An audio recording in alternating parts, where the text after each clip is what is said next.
Hi, I'm Monica Gotta and I'm a professor in the medical faculty of the University of Geneva.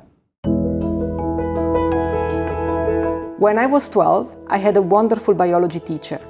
She told me that our body is made of small bricks called cells. She showed me a microscopy picture of a cell and I literally fell in love. I wanted to understand how cells function and how they divide to make more cells. Today, I study a particular type of cell division, which is important to create the diversity of cells needed in our body. Cell division is essential for development, but also in adult life to repair our wounds or replace cells that die.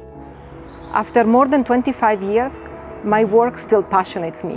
What I tell my daughters, my collaborators, and would like to tell you is follow your heart, do what you love, and don't put limit on yourself.